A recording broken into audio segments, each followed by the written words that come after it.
Okay, I think we can start in this afternoon session, first session.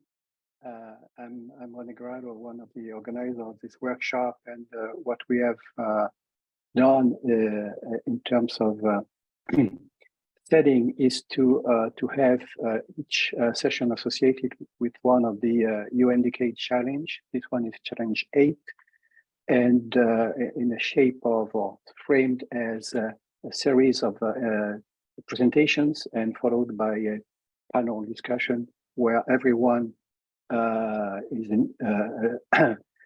asked to or invited to ask questions, preferentially in the Q&A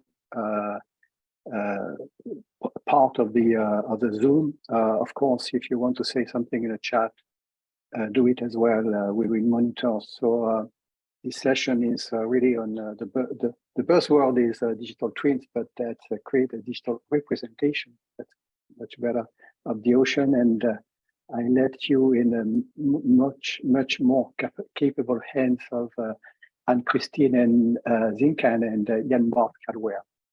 It's up to you. Thank you so much, René. And welcome, everyone. We're really excited to have you here and to have you join the session. We have a great set of presenters lined up. I'm just going to quickly introduce myself and Jan-Bart, and then we're going to kick things off. I'm Anne-Christine Zinkann. I'm a program manager at NOAA and UCAR in the US, and I'm a member of the Ocean Decade Vision 2030 expert group on Challenge 8, which is why I'm here. And I'm the early career ocean professional on the Digital Twins of the Ocean program. We also have Jan-Bart, who is the lead manager and Decade Coordination Office for Ocean Data Sharing of IOC-UNESCO and Managing Director of Seascape in Belgium and co-chair of the Ocean Decade Vision 2030 expert group on Challenge 8. And I'm going to hand things over to him to get things started and kind of introduce what we're going to talk about today.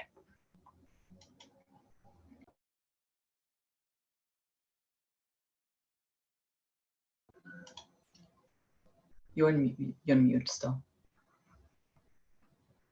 Thank you, Anne. And also warm welcome from my side. To start things off, I will set the scene by giving a few introductory comments on some of the developments within the decade, which are related to Challenge 8, in particular, Ocean Decade Data and Information strategy that we have developed. Say a few words about the Decade Coordination Office for Data Sharing, because one of our core tasks is to support the Vision 2030 process in setting the ambitions and objectives and targets for where we want to be in 2030 in relation to creating a digital representation of the ocean, Challenge 8. So,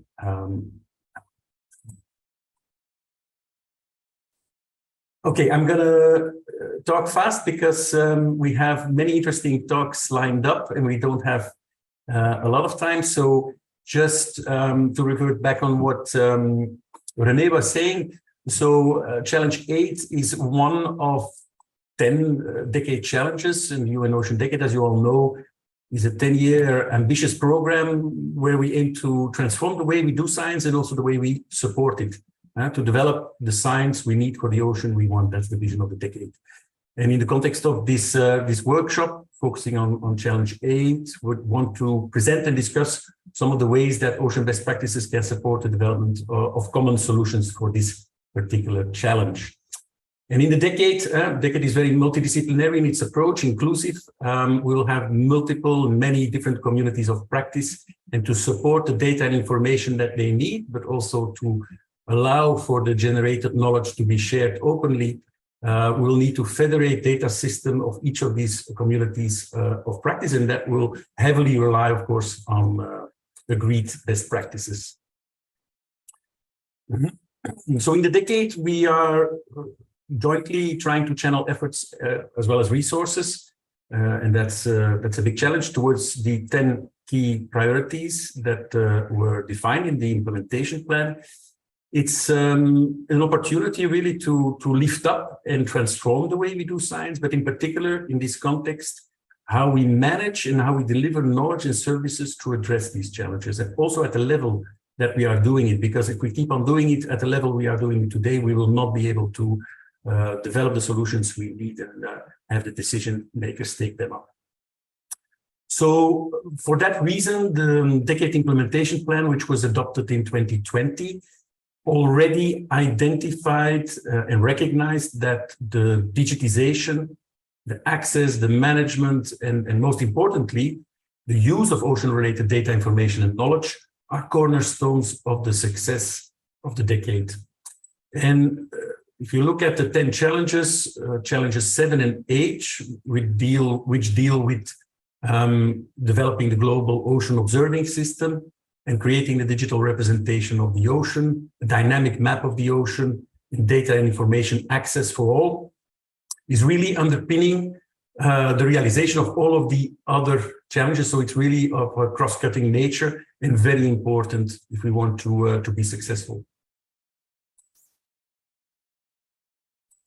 For that reason, in 2022, a group of experts came together to develop a decade data and information strategy with the aim to work towards a interoperable sharing framework, if you like, that provides access to data and information across the decade actors and developed in a way that provides interfaces adapted to everybody's needs, because the capacities are very variable across the world in digital capacities, in access to computing power, and also capabilities. So that needs to be taken into account, because one of the mottos of the decade is to leave no one behind. And that's very important also in considering the creation of the digital ecosystem that we have in mind. So we formulated 5 strategic objectives to reach this vision, and a number of enablers that we need to take into account from technology innovations, partnerships, resourcing, but also policy and regulatory frameworks that need to be adapted if we want to create this interoperable sharing framework.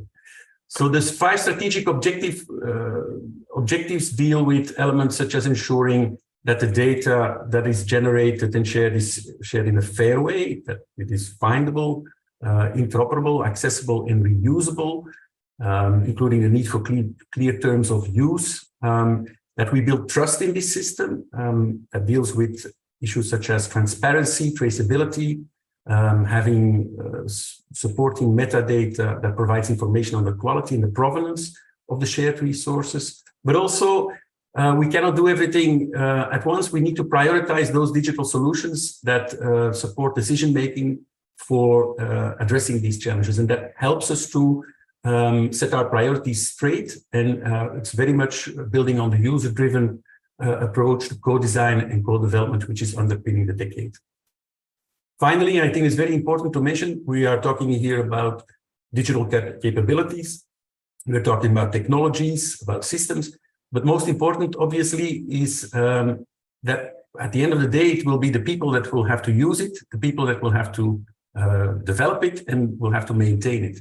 So a very important role for us to play in creating awareness, in changing the culture of open data sharing, and also the capacities across the globe. That's going to be very important. So having sufficient training, opportunities, and help for those who need it are key priorities in this strategy.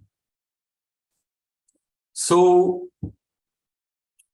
just taking a step back, if we look at the decade where we're aiming to develop these sustainable solutions, these involve delivering knowledge and information to decision makers at the right time. But for these solutions to work, we need the necessary infrastructure behind to support the data information collection, management, sharing, and use.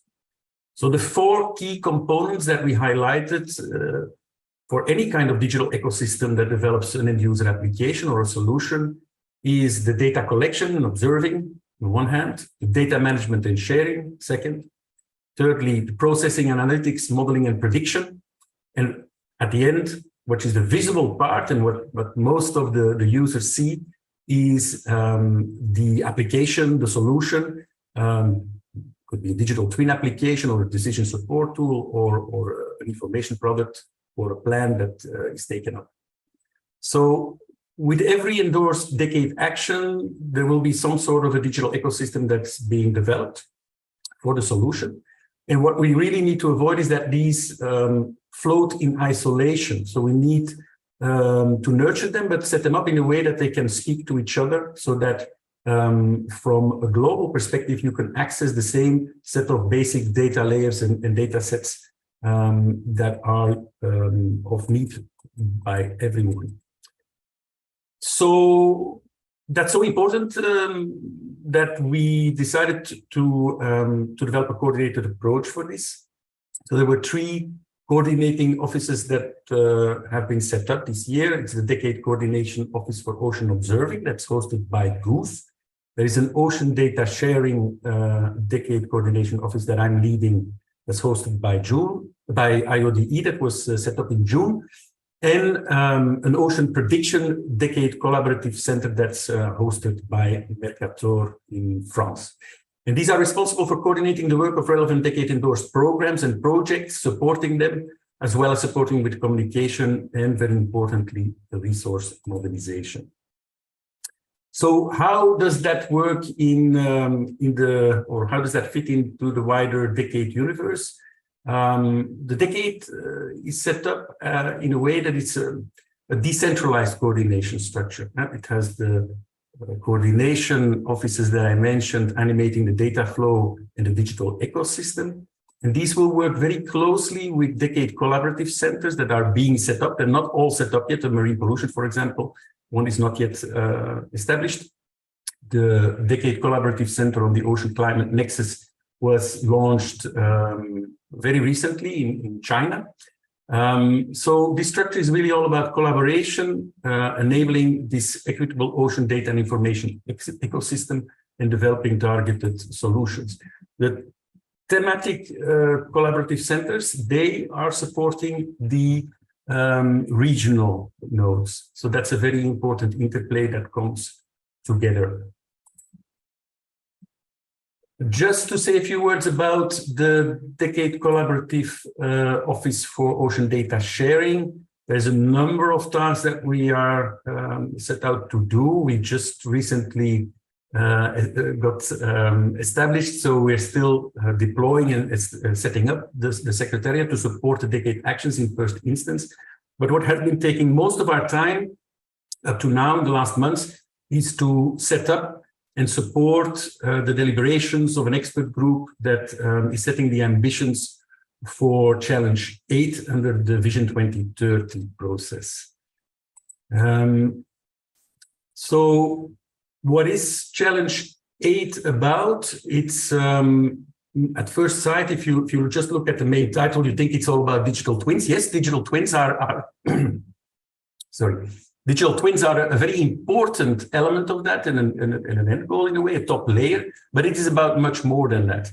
It's about having a global ocean atlas, access to flagship data products and data layers.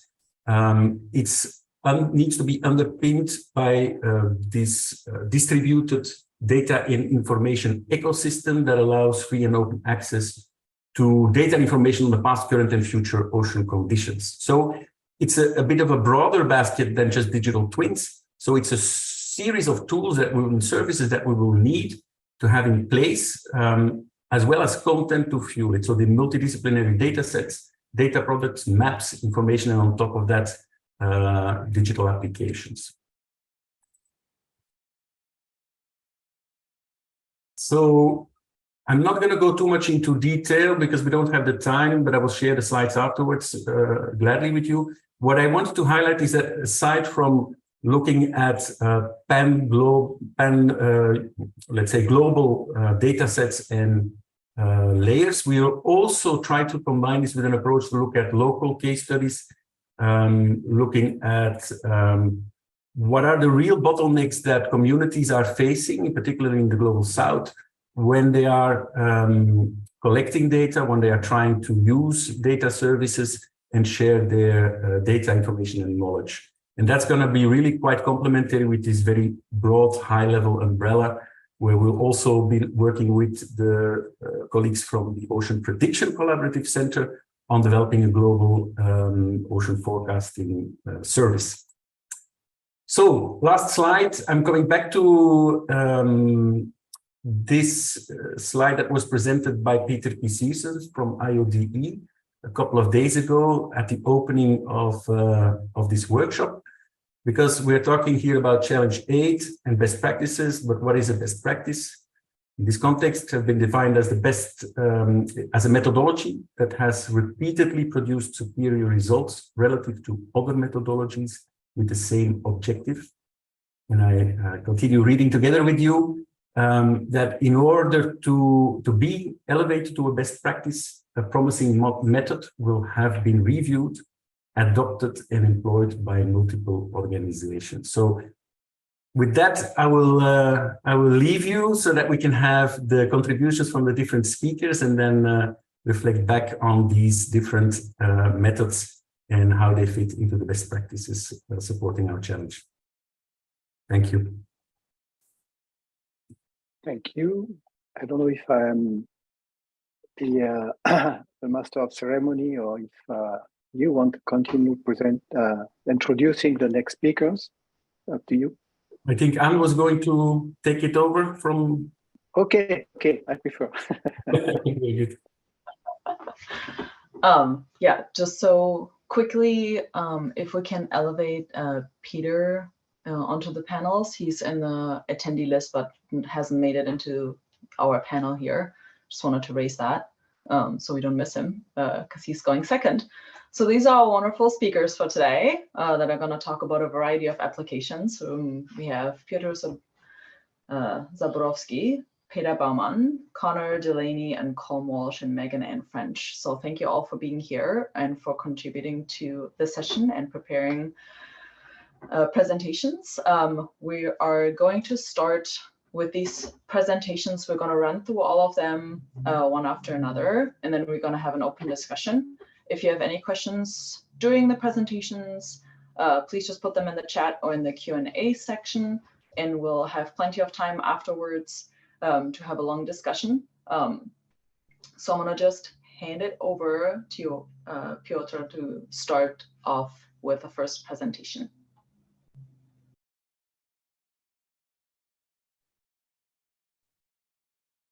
Right, should I share the screen already here? Hope you can see my screen. Yes. You hear me? Okay.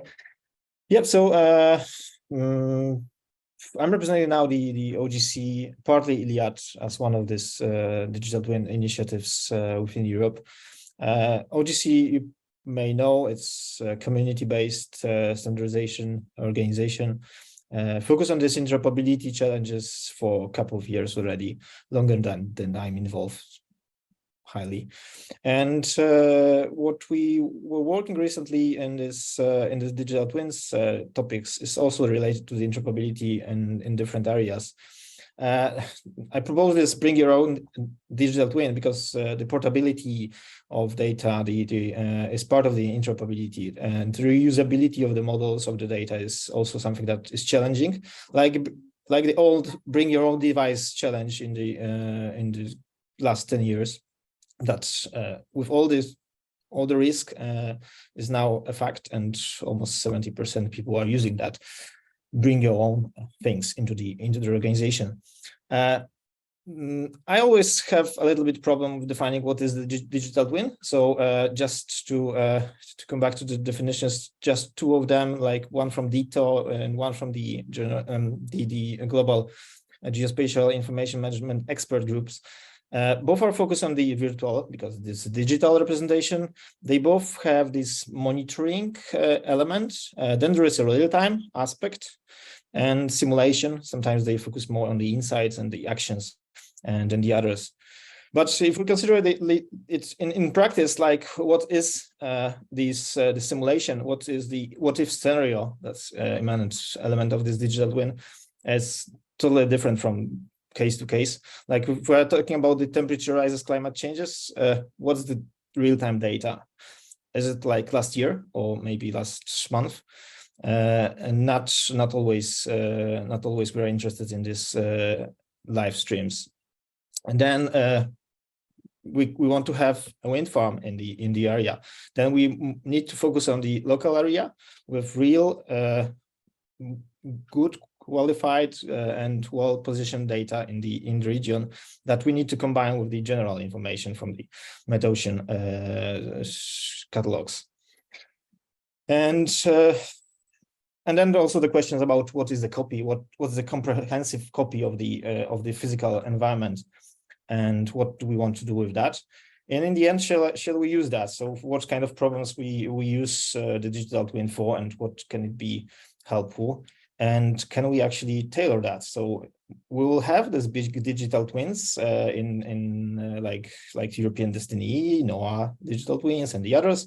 But can we have something that's better tailored for our case? Is one of the challenges that we are facing also in the initiatives like ILIAD. So again, DITO, I think that Jan has also mentioned that there are those four elements, like they called it building blocks for digital twin, is observation, the data spaces that you can use for the analytics and predictions, and also the elements of the provision. So how do you actually provide that information to the different groups that don't have to be only the decision maker, because digital twin is the environment for the scientists, for the analysts also. And what if we are talking about various and diverse scenarios like we have in ILIAD? Like we have now, you see 12 topics, but actually we have 30 pilots around, and each of them is a little bit different. So each has their own legacies, has their own experience, and they want to integrate with some other pilots, or maybe they want to integrate it with some other infrastructure, because these are just the research phase. Just two of them, just to have you a feeling that that's really problems that they are doing is very tangible. So the one for the aquaculture and integration with the plastic, it's related to the health, it's related to the operations of the aquaculture. So really to know when to clean the fish net, when to change the location, maybe when to feed the aquaculture, when what's the footprint of that, what's the reporting we should do about effects of that, and how do we influence each other with the energy sector, for example, that we have next to our aquaculture. Then just the second and the last case from this 30 is also quite real time, because that's about the operation in the and navigation case. It's partly in the coastal, partly in this marine environment with rough and really not easy conditions. We have fog in this area often. That's a network of ports in Varna river that's around 30 kilometers long. And here we also have to have really precise information about the location, really good visualization of that. So the idea is that the navigator has not only the view through this window, but also has the 3D representation of what's happening if the visibility is not just enough for the navigation. But in principle, the concept is similar in all of the cases. So in the heart of that is a set of these domain experts, ICT experts, and assets that they work on. In surroundings, we have the data, we have the models, and the models produce the simulations and derived data. The derived data needs to be described, verified. It needs to be clean, and eventually it could be gated to the other processing, or maybe it's already the product to be visualized and provided to the end users. So and I could end up here. If we want to build a digital portable digital twin, we can refer to the OGC best practices, how you can build a portable processing service. Like there is an idea of the processor services and the application package. You can wrap up that in your algorithm into the portable containerized well described using common workflow language processing, and then you should be able to run it on all the platforms that are supporting that. And this is not only a solution. So we know that there are naturally the others that are more or less related to the Earth observation, but they also have the same concept that you can containerise and run this application in different environments, and you can scale that up. So really the value of that is that you can also develop it on your own or develop it in the collaborative environment and then run it on the operational system. And we try to use it in the ILiAD as well, with all of the benefits and challenges that it produces. But we wanted to enhance that a little bit. So we're talking about the processing, but we are producing the data that needs to be well understood. And one of the ideas that we can use simply the link data approach and really link that processing services to the products and to the source of information, then to the workflows and to the stories, if you will. And having that in mind, that's the ILiAD architecture for that. We have the services that are somewhere stored in the network. We have the engine that's running them.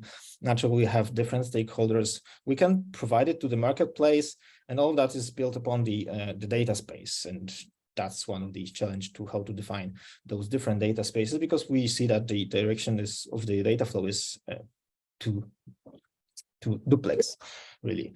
So if we're talking about the underneath building blocks, like different dimensions, we naturally have the subdomains, and experts in these subdomains are naturally the ones that we need to work with on both sides, on the data provision and the real products.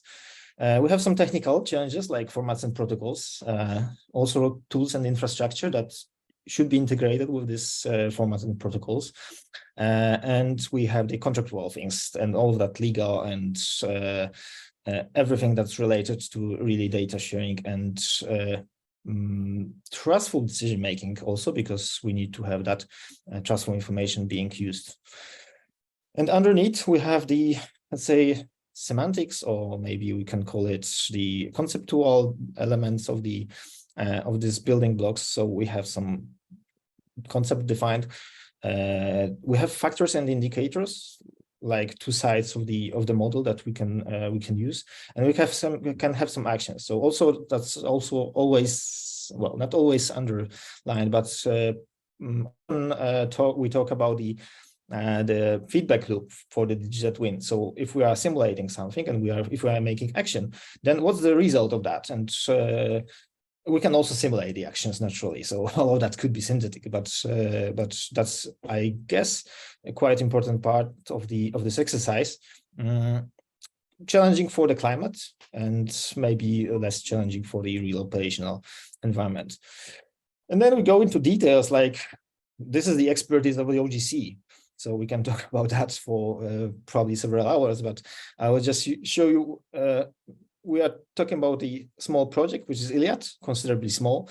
Even it has so many scenarios, it's not so big. And we talk about the what we have in the legacies, and this is not exhaustive diagram of what we have in the project, like many legacies, including OGC legacies, naturally, because they are quite widely used, including the DAP services like threads and ERDDAP services that already use that provide some nice interfaces, nice tools to share the data, nice tools to manage all that.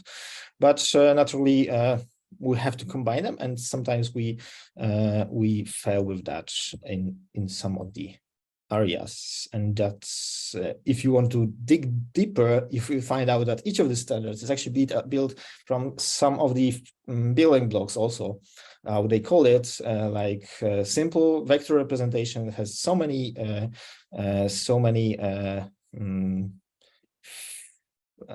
elements that you can use or you can exclude from your case. And I think that one of the challenges that we are also facing in some of these activities is really to bring to the users the reusability component, because that should be integrated with the data models and the products of what we are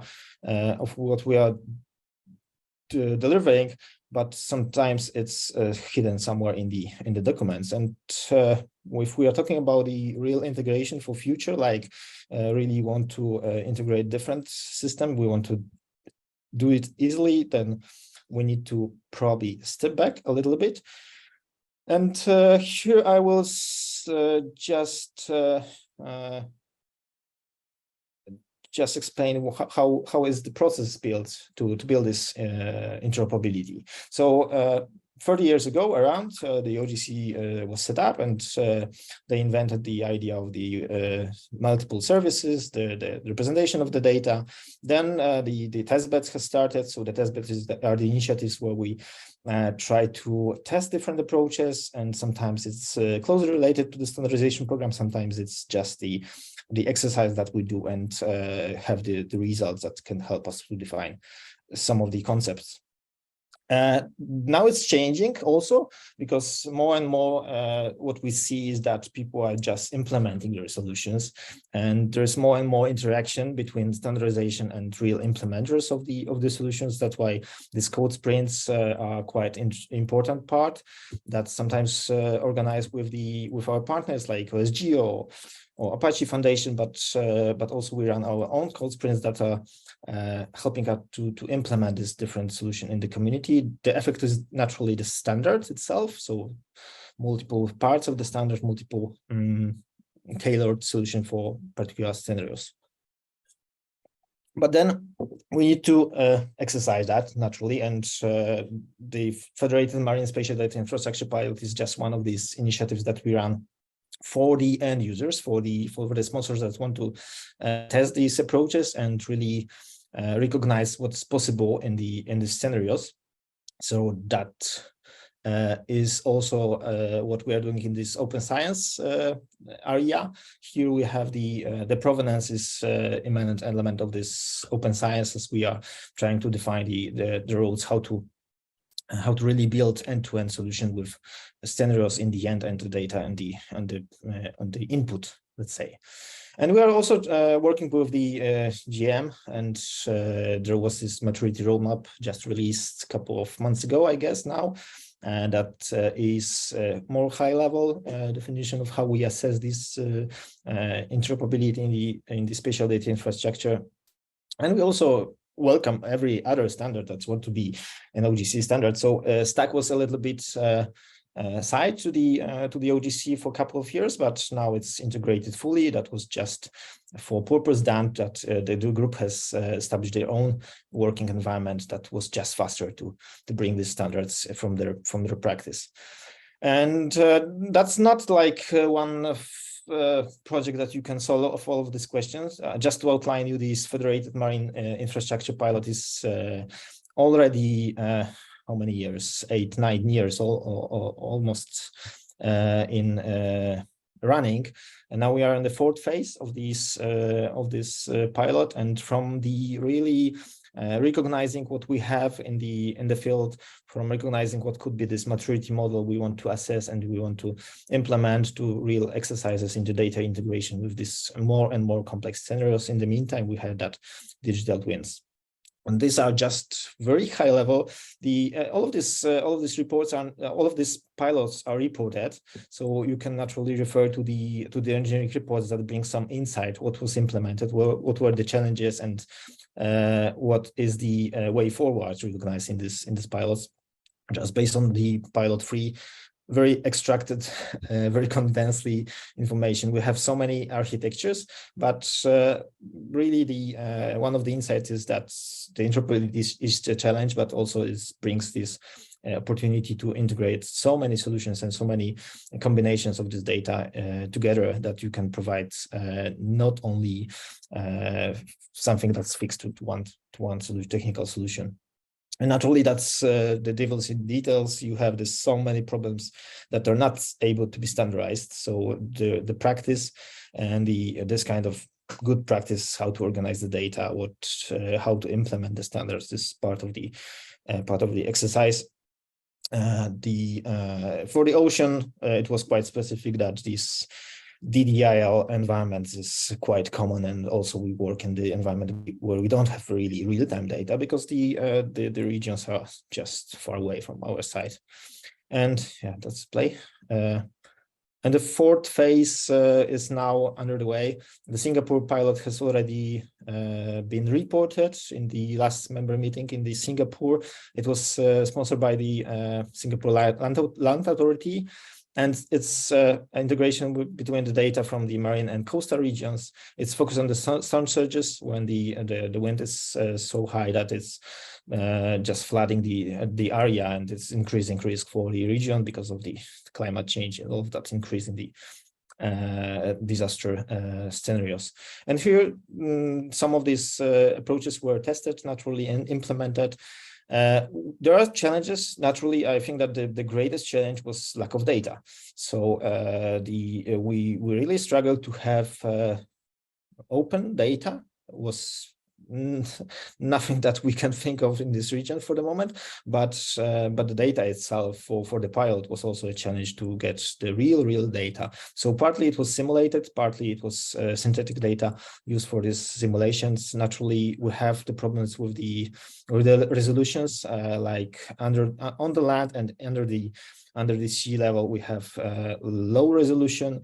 And this is one of the challenges, that you need to have really local data, and not always the general global information system is the direct one. So you need to use that, but you need to also transform the data into your representation, into your location. Coming back to the reproducibility. One of the concepts that we are testing in ILIAD is also this semantics, and we're having in mind that we have so many legacies and so many systems. Sometimes it is the last scenario that we fall back to the semantics of the information, and at least to have the minimum level of understanding of what is in the data, even if the processing and the preparation of the integration is really challenging. At least to have the well-described data, and that's multi-level and multi-domain challenge. Naturally, you have this general to very specific semantics models, but also you have this different sub scenarios, and you have this different sub-ontologies, and that's related to your cognition processes that nobody can actually visualize everything on one end. And so also the ILIAD is part of, shall be contributing to the European data spaces concept. I think that it's getting some more interest also in the other regions like ASEAN. But also we have the regulations already in place about the data spaces, and one thing is the semantic, the other thing is data sharing. We have these requirements from the Data Acts, and have a datasets regulation that require this machine readability of the data and the APIs, and also self-descriptiveness on all of the levels, not only on the technical, like we have the description, okay, this is the API X, it conforms to these classes, but also on the semantic and legal level, and all of it should be self-documenting. So naturally, with all of the efforts in OGC to modernize the web services like legacy WXSs, WMS, WCS, to the APIs, that is step forward. That's help you to describe at least the API in the machine readable and human readable format. But then you need to define also the species that you link together. So here what is maybe not the standard yet, but what is used already in the standards program and in our innovation for sure, is the idea of this information building blocks. So for example, this GeoDCAT has been a draft for a while. Now there's an effort to standardize that within the OGC, CEMIC, JRC, and other communities together. But naturally, we have different representation of the catalogs naturally, and we need to make sure that we don't have only the model itself, but we also support the different representations. So starting from the JSON LD, because this is just simplest, we need to support some other scenarios.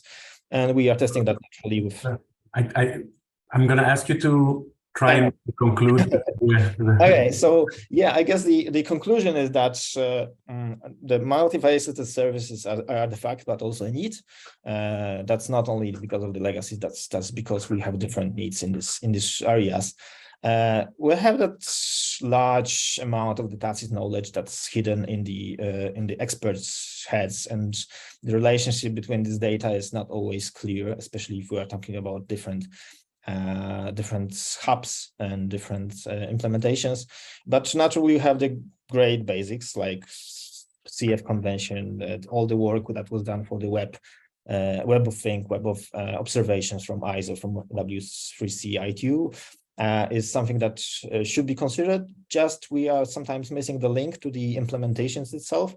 So we are pushing forward the idea of the building blocks that could be reused in these different solutions and standards itself. I mentioned GeoDCAT. There's also the revision of the SOSA, which is the W3C representation of the observation and measurement model. That's a conceptual model well defined. And then naturally to integrate with the APIs and one of these interesting cases is the connected system API, where the group is working on connecting actually not only systems but also the standards. So the connected system is about autonomous system of observations when we don't have only the measurement, but also quite important is the influence of the sensor conditions like position, natural condition, environmental conditions, and direction, speed, and so that. And then naturally that should be integrated with all of these programs, including the capacity building. We are actually setting up the academy, which should help us to link that data together. And that's not probably a surprise that we want to reuse these components also as these building blocks for the academy and link it to the other materials. So that's, I guess, time's up. So I will just remind you that this is like an open collaboration, and we have this communities of practice that's focus on the interoperability. So happy to hear questions and comments. Thank you so much. Impressive amount of work and progress, but also you raised many challenges still remaining, and it's interesting to see you touch on different aspects connecting to use, but also capacity building. That's all very relevant in what we're trying to do. So I would say it's a one-day expose compressed in 10-15 minutes, a lot of information. It's very useful so that people chew on that a little bit, and we'll have time for Q&A later. I think we'll first run through the presentations and then come back to you, and people can have, please we'll ask and kindly invite people to put questions in the Q&A box or in the chat as well. Yeah, sure. Thank you so much.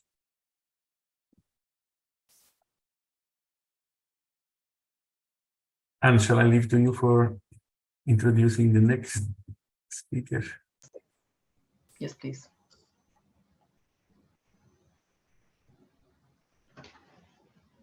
Sorry, you will introduce Peter? I can do that. All right, the next speaker is Piotr Baumann. He's from Constructor University in Germany and rasdaman GmbH, and he's going to talk about federated, democratic, and open EarthServer and how its AI cubes contribute to digital twins. So please take it away, Peter.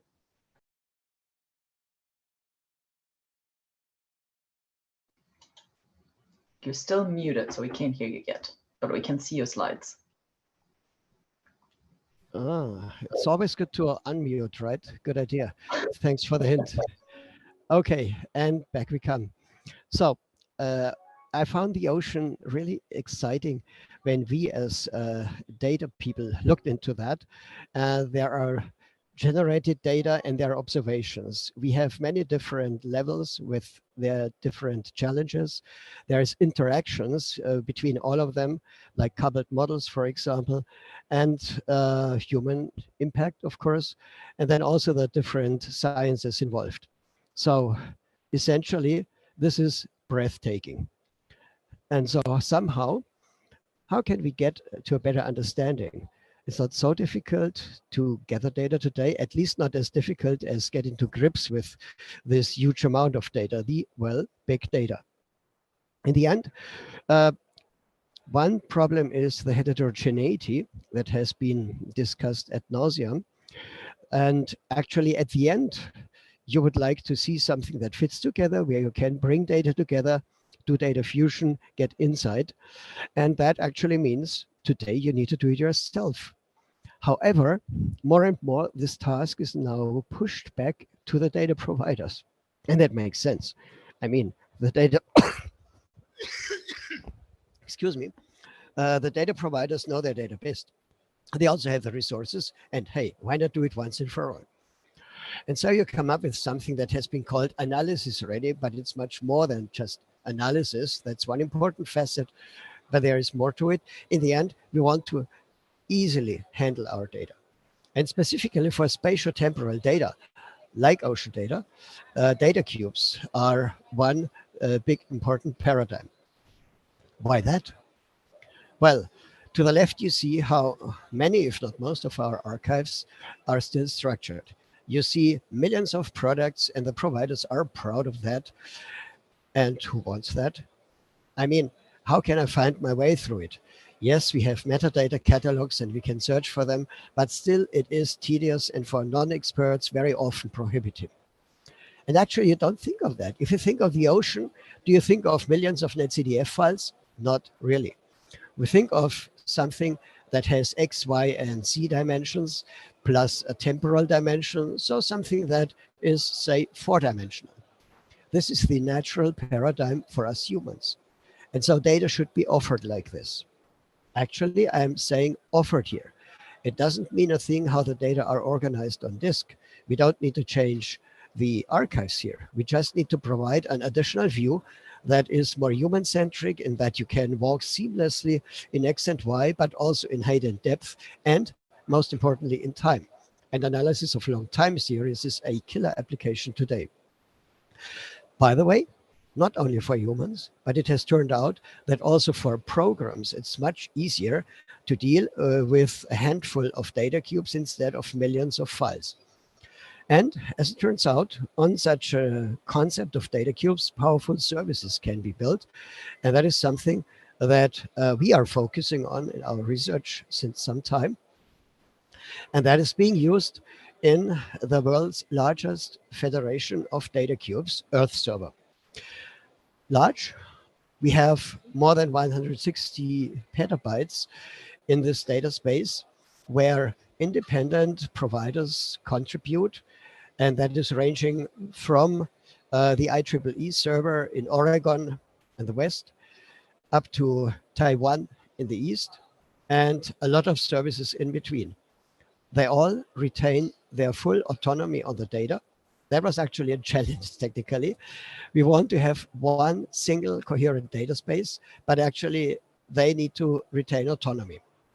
This is fully based on open standards, and you can get zero coding access and analytics, and it's free to join. So should you have some interesting spatial temporal data that can be offered as data cubes, please contact me to join.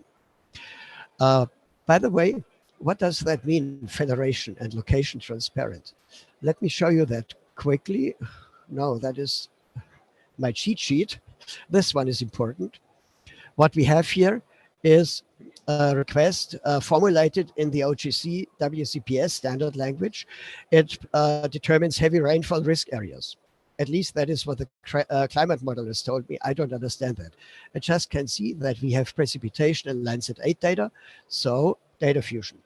Let's send that to CodeDE, the German Sentinel hub, and see what happens. We get a result on NASA Worldwind, hooray. But more interesting is the path. I'm sitting in Berlin currently, and the query walks to Frankfurt around where the CodeDE servers sit, and this server finds out, oops, I don't have all the data. I cannot answer this query. Fortunately, I know a colleague in the cloud in Warsaw, which is Cloudflare. So a subquery was generated automatically, fed back, and the data got combined. You also can send that to Cloudflare.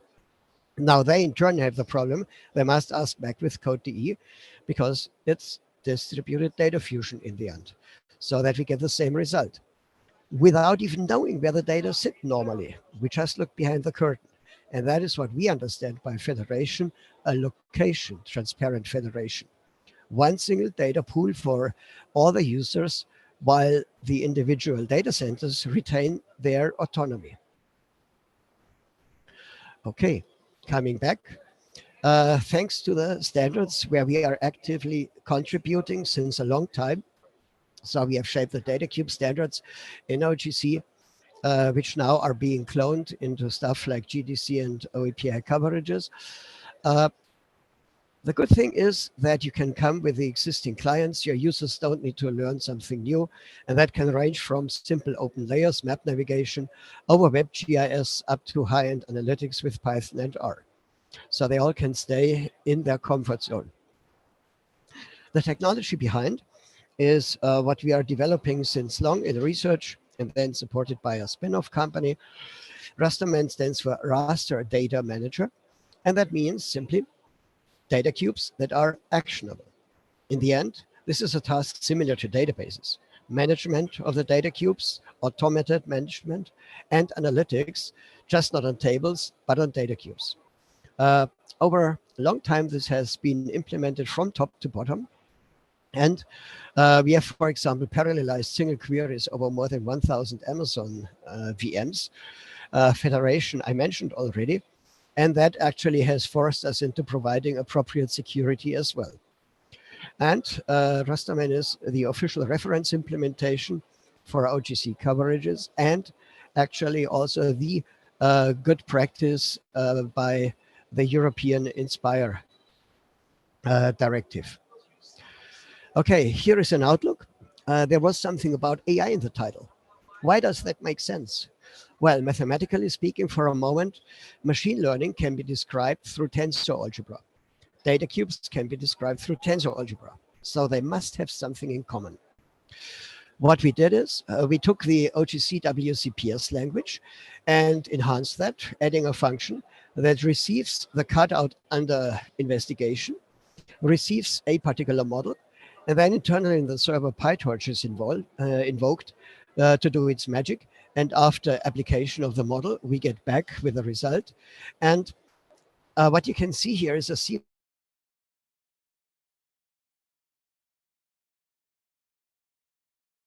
suddenly the silos of machine learning versus classical image, and it becomes easier for user to combine.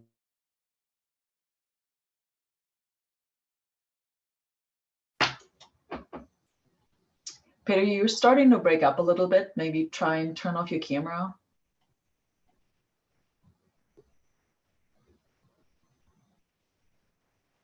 And now you've frozen completely. Okay, I think I'm gonna give it another 30 seconds, and if he's not coming back, then we'll move on to the next speaker for now, and then.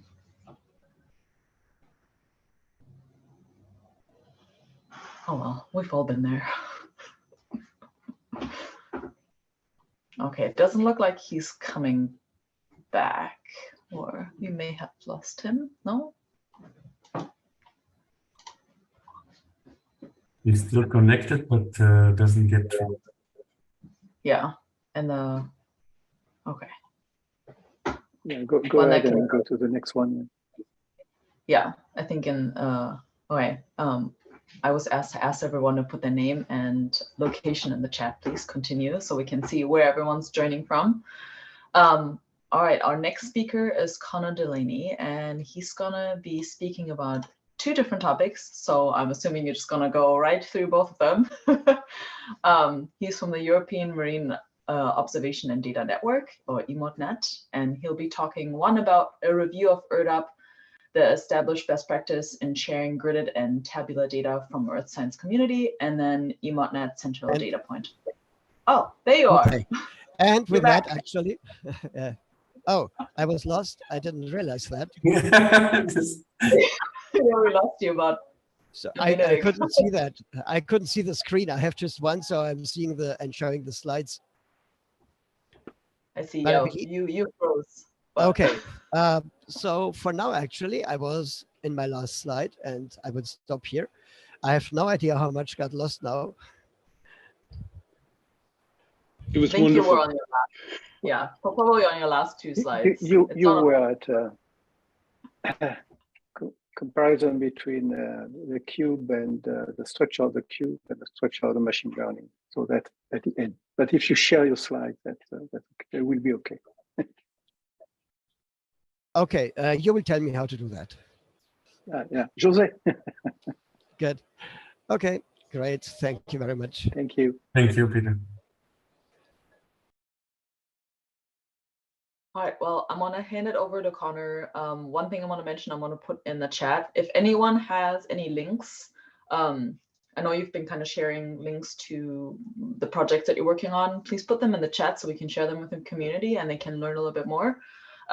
We are currently hosting an ERDDAP seminar series, so we're doing hands-on tutorials. So I'm gonna put the link in the chat. There's one next week and then next month, just as we're talking about ERDDAP now. So Conor, please go ahead.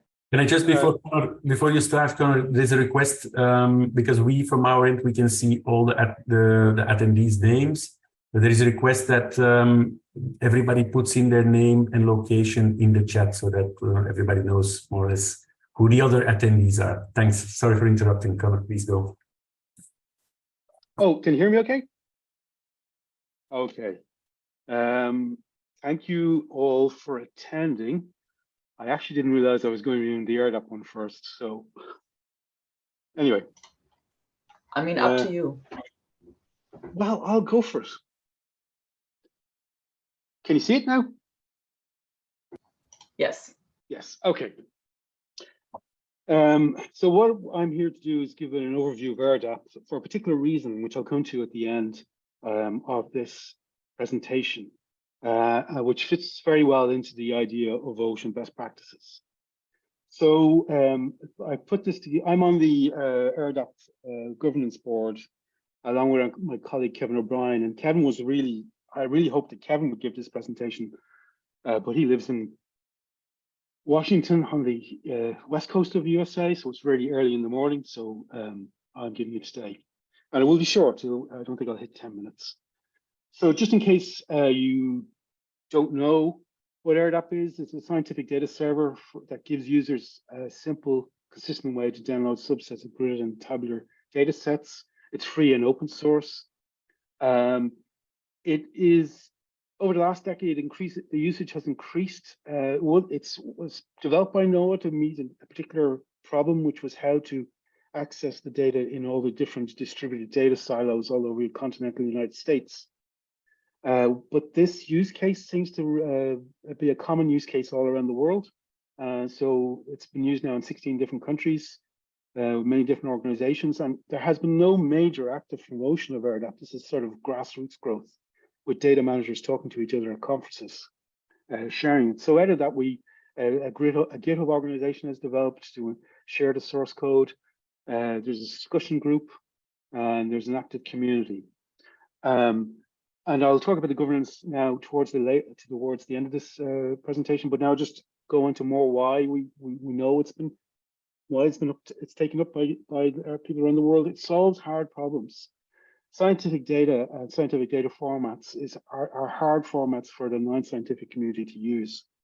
And ERDDAP was built as a web application that sits on the web, and it takes in data takes in requests from clients on the web and puts out requests to servers on the web. So it's what's called a message broker. Your requests go in as a URL, a HTML piece of string. The ERDDAP figures out where the data is that you want, and then does the request to the data server, and then converts the data into the format you want and sends it back to you. It also makes all the data that's available in any particular ERDDAP viewable as a catalog. So I'll just show you this, and it provides a consistent web-based API. So when it was developed about 11 years ago, programmable web was a big thing, and the idea of how consistent web APIs was important. Now, it's still a big thing, but it's great that ERDDAP already provides this. And so in the bottom of the screen there, you can see a typical call to an ERDDAP server. This is the EMODnet ERDDAP server. So you recognize that in the URL there, ERDDAP.emodnet.eu. That tells you that you're looking at ERDDAP on EMODnet. And then I've highlighted in yellow the name of the data set that's on our catalog, which is the bathymetry digital terrain model. And in blue is the format that I want that back. So the digital terrain model is on the ERDDAP server in netcdf format. It's a 136 gigabyte data file. But in that call, I just want a PNG of the domain of the terrain model. And I wanted it back in visualized in that particular way. So I send in that query, and in a second or two, I have the results right back. So it's very useful for allowing quick access to big data sets. And also I can use, by changing the blue bit, say, to CSV, I can get the data back as a CSV file. So it meets the needs of many different types of users. So in essentially, it's providing a solution. In EMODnet, it provides a solution of how we deal with gridded data sets, NetCDF files, essentially. And we have, in my other presentation, I'll talk more detail about EMODnet. We have a catalog, and we have a map viewer. The map viewer and the catalog are there to provide data discoverability and data download services. But in the background, we also have an ERDDAP server. So if you put in a query through the map viewer, it goes to the catalog, or it goes straight to the ERDDAP server, or you can go just straight to the catalog or ERDDAP server yourself. This idea of a loosely coupled system. But it provides a solution that we didn't have before, and it's been invaluable for us. So around the world, ERDDAP has become a core technology recognized by many different ocean data centers. And because the technology is a core technology that people are using to publish these data products, other centers, like in this case, the Irish Marine Institute, are able to go in and build a JavaScript application that creates a catalog of all the ERDDAP servers. So this is 42 ERDDAP servers that have been queried, and the catalog has been constructed out of all those ERDDAP servers, and you can directly access the data through this front end. That's just a demo. It's not regarded as an operational thing, but the fact that they could do it was mind-blowing to me. It's also now, because it's in EMODnet, it's a core service of DG Mari, and this is one of the reasons that I'm on the governance board of the ERDDAP, because the NOAA community realized that they need to include the views of the international community too. So ERDDAP has also got semantic web capability in it. Once again, this was the Marine Institute in Ireland that had put in a request to the software developers and to add in JSON-LD into it. So we have a JSON-LD into it, which allows harvesting metadata into search engines. Please don't ask me any questions about this afterwards. I don't know very much about it. And my colleague Kevin, who had hoped to give this presentation, he's been involved in pushing out ERDDAP as one of the components of the Global Observation Coordination Group, and that's been very successful. So I just want to give you an overview of the capabilities of this technology, and then to give you an update now on the governance. So recently, there's a governance board, a strategic insight group, as we're calling it, giving a fancy name. It's a governance board of ERDDAP. And the purpose of this is support oversight, support the usage of ERDDAP, to identify secure resources for development, to represent the global ERDDAP user community, to shield the software developers from ad hoc requesting, so everything has to be filtered, and to participate in strategic roadmaps. That's where we're shielding stuff from developers. And the document describing our insights are up there on this link I've provided below. So one of the things on this is that the realization within the ERDDAP community, and it's something I'll touch on as well in my EMODnet presentation, is that we tend to be very focused on new technologies, and we tend to be very focused on things like new ways of doing metadata, or how we can embrace new technologies to deliver marine data. I'm forgetting that there are core technologies in the background, software technologies that do this, allow us to do these, to think about these new solutions. And there's a feeling that these core technologies are getting neglected. So one of the things, one reason why I'm here is because we want to support ERDDAP by registering ERDDAP and documenting ERDDAP through the Ocean Best Practices system. So that any other person who is using Ocean Best Practices can go in and find out how to set up an ERDDAP server, what you can use an ERDDAP server for, through the Ocean Best Practice.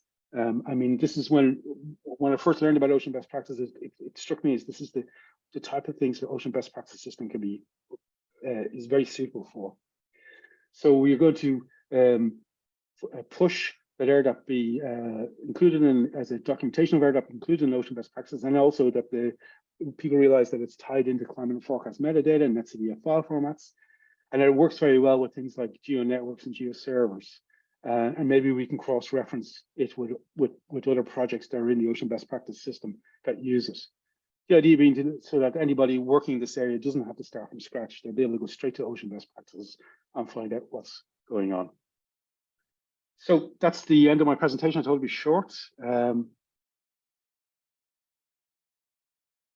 you want me to go straight into EMODnet? You can. I think so, yeah. Okay. But I think it's great that you already mentioned, Conor, not only how ERDDAP or other solutions can contribute to best practices, but also how the best practices repository can help you, because that's one of the questions that we also have in the discussion. It's not only what you can contribute, but what OBPS can do for your community. So that's something that everybody can reflect on as well. This is really important. It's really important. And it's important that we have recognized brands that our community can go, this is where I need to go. I need to find out if I'm starting off, or if I need more detailed information, I can go to this point, say Ocean Best Practice, and search their documents to find out if there's anything there. Okay, so I'll go on to EMODnet. I could talk about that for hours, but I'll go on to EMODnet. So share my screen.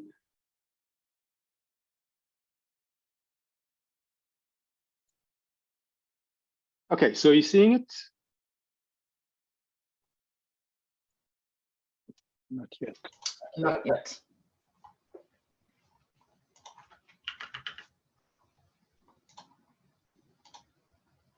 Okay, I'll try that again.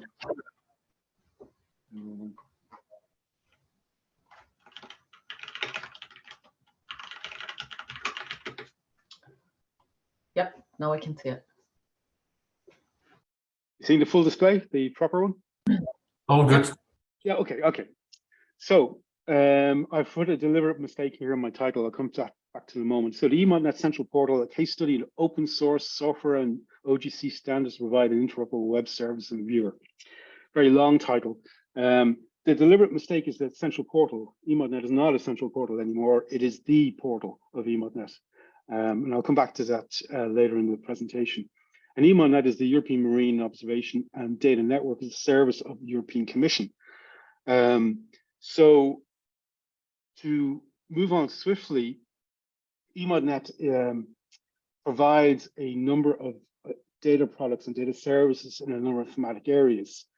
If you're familiar with the V's of big data, EMODnet is sort of like the value chain section that you have in big data, where in big data to say value is the aspect where you unlock the value of the underlying data through processing. Well, what you're seeing in EMODnet is the outputs of that process in many cases. So to simplify this, I'll illustrate through the bathymetry. In bathymetry, we have a digital terrain model of Europe, and in the thematic lot that builds the bathymetry terrain model gets the data it uses to build that product from all the member states.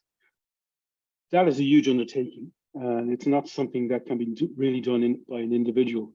So there's a team that does that, and this is funded by the European Commission. In a simpler workflow, human activities purchase ship traffic data, which is expensive, and then convert that into products that give you information about the ship traffic in Europe. And because all these products, just to add in, give you clarity on this, all products funded by EMODnet are funded by the European Commission. Therefore, they're covered under the Open Data Creative Commons by 4.0 license. So you're free to come and take our products and use them whatever way you want and copy them. You don't need a memo of understanding. You don't need to sign anything. You don't even need to log in.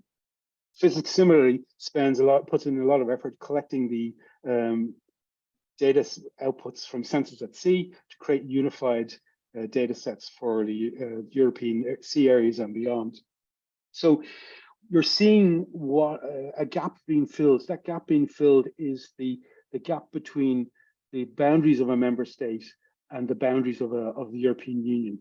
Member states are not obliged to produce products for other countries. They produce the products for themselves. So the European Union steps in, or the European Commission steps in, and scales up those products to a European scale. So in line with that, the Commission last year decided that we were to move away from having 7 separate thematic portals, and that we were to merge everything into one single EMODnet portal. And their concern here was that they were worried that the citizen was not getting fast and quick access to these data products because they had to go across many different portals to find out what they wanted. And the EMODnet Central Portal that existed beforehand was really just a stop-off point that ended up redirecting you to other portals. And each of these portals had a different way of delivering data queries or displaying data. So we started that project, and what I'm showing you here really are the outcomes of that project and with some insights on that. So we now have one EMODnet portal, and we did a lot of information architecture where we gathered together the information that was on the other portals and condensed them into specific areas on our website. So like the EMODnet Chemistry portal is gone, but there's an EMODnet Chemistry page on the website. But aspects of the data of the information that EMODnet Chemistry were publishing on their website, like their technical documents or their web services, are all now gathered under specific thematic areas on the portal. There's no longer an EMODnet Chemistry technical documentation section. It's just an EMODnet technical document section. This may seem rather obvious, but it didn't exist before, and this is one of the great outcomes we're having of this from this centralization project. Anyway, to move on to the nuts of all this, we also have now a new map viewer, which is a JavaScript map viewer. And the result of this map viewer is that you can now switch on products from the different thematics in one single map viewer. And there I have highlighted EMODnet bathymetry, which is a DTM is going on in the background, digital train model, and overlaid on that is the wind farms polygons from human activities. You can now draw a box on that map and download both of those data sets for a particular area of interest for processing off-site. So this, you're not looking at a GIS system, you're looking at a geospatial data discovery and download service. And to just pop back here to the left-hand side where I have the 2 stars, all these thematics like the bathymetry, the biology, the chemistry, geology, human activities, physics, etc., they are not sitting on a central server. This is a federated network. I'll come back to that in a few moments. But there are servers all around Europe that are serving out this data to us. We also have a central catalog. The central catalog contains all the plugs of EMODnet, and it's a OGC catalog service for the web. And what we did is we got all our thematic lots to publish their catalogs as OGC catalog services, and then we harvest all those OGC catalog services into one central catalog.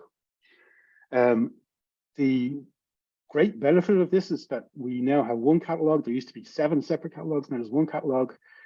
Our colleagues didn't really have to do that much work because they were already publishing it as in OGC catalog services for web. And now, I've announced this week, our catalog is also available on the Ocean InfoHub, and as of this morning on the Group for Earth Observations GEOS system.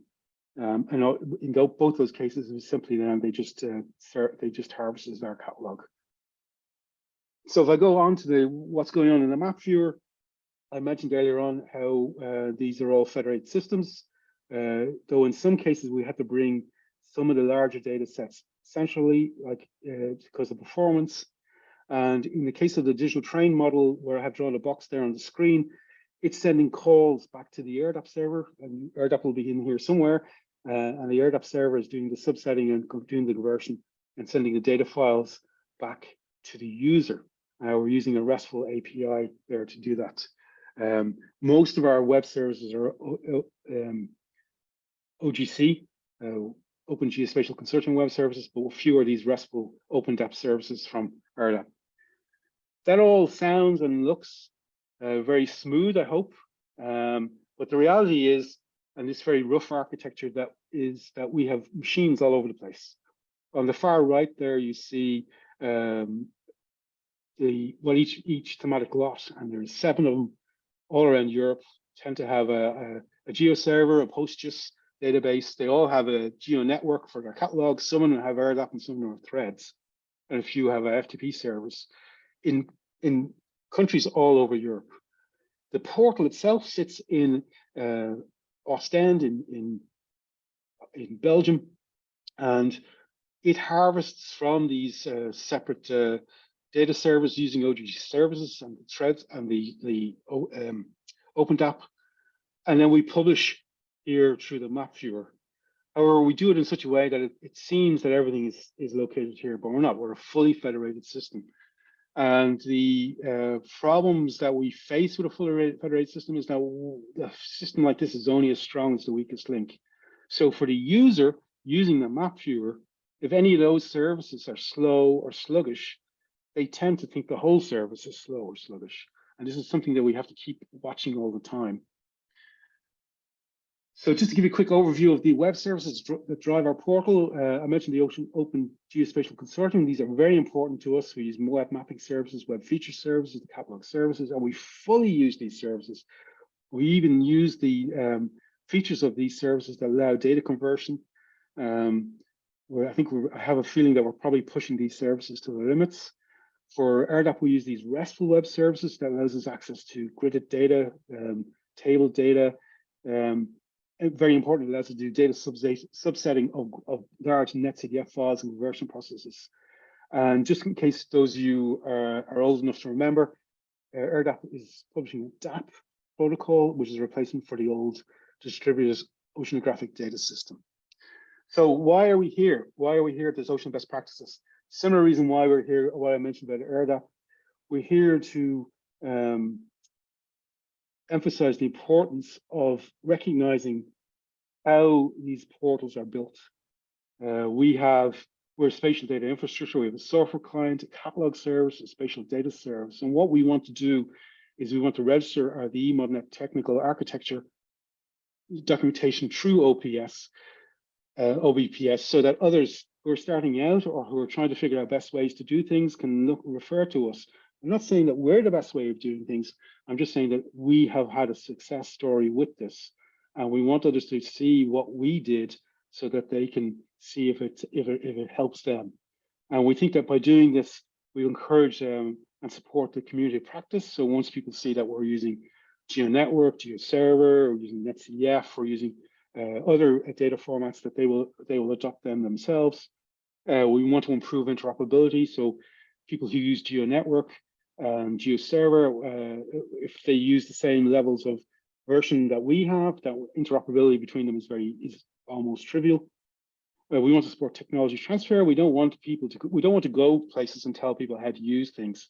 We want people to see what we use so that they can experiment with them themselves. And we want people to be able to ask us what problems we encountered through the Ocean Best Practice Network. And as I said, we want to promote the core technologies. So what I just described here is the state of now. And because we're talking about digital twins, I want to also describe the state of tomorrow. So in EMODnet, we are meeting largely a geospatial community.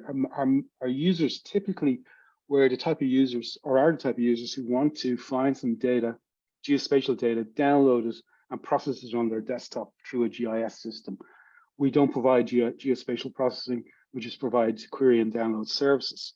However, there's another community, the rise of cloud computing and machine learning, which has been based on the new technology developed by the cloud providers, has meant that we realized that for the digital twins, we need to provide other types of services. So we've been working with Copernicus Marine. Copernicus Marine and EMODnet are working together to build a marine data lake. And the idea of this marine data lake is that Copernicus Marine data, which is very much big data, but is very homogeneous compared to EMODnet, which is big-ish data, but very heterogeneous, will be sitting side by side in a data center, probably in Poland. I don't really know where, but I think it's in Poland. And we will provide services to these data products through a standard set of cloud tools. and we encourage people to come and use these cloud tools to do data mashups, to build models, to do machine learning, to do all the things that our own services wouldn't really be up to doing. In order to, and we want people to use these services and use the data products in order to help build digital twins or build better products for EMODnet and Copernicus Marine. So that's just my 2 slides on that to give you an idea of what's happening. Thank you for your time, and I look forward to your questions. Thank you so much, Conor, and thanks for making the connection to digital twins and how that all is connected. I think that following that train of thought is sometimes difficult because it's such a complex universe. Yes. All right, we have 2 more presentations, and then we're going to turn it over to the discussion. We're keeping track of all the questions that are coming in, so keep putting them in the Q&A section, and we'll raise them all during the discussion session. Next up is Colm Walsh, who is from the Marine Environmental Data and Information Network and the National Oceanography. Oh my God, I can't say it today. Oceanography Center. There we go. And he'll be talking about improving access to ocean data via Ocean InfoHub using MEDIN Discovery Metadata Standards. So over to you. Thank you for that, Anne. Just a moment. Yes, so as Anne mentioned, my name is Colm Walsh from the Marine Environmental Data and Information Network, also known as MEDIN. I'm also a Marine Data Manager at the British Oceanographic Data Centre, which is a part of NOAA. So today I'll be talking to you about improving access to ocean data via Ocean InfoHub using the MEDIN Discovery Metadata Standard. So in order to do that, firstly, I'll need to explain a little bit about MEDIN. So MEDIN is a long-term open partnership of UK organisations that are committed to improving access to marine science data, where we are funded and governed by a consortium of 15 sponsors who lead in the UK in marine data management, and each of our sponsors are represented just on the bottom of my slide here.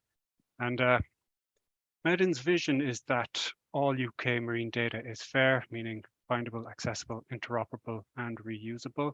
And a key objective for MEDIN is to support the UK marine sector to implement global and cross-domain interoperable marine data services.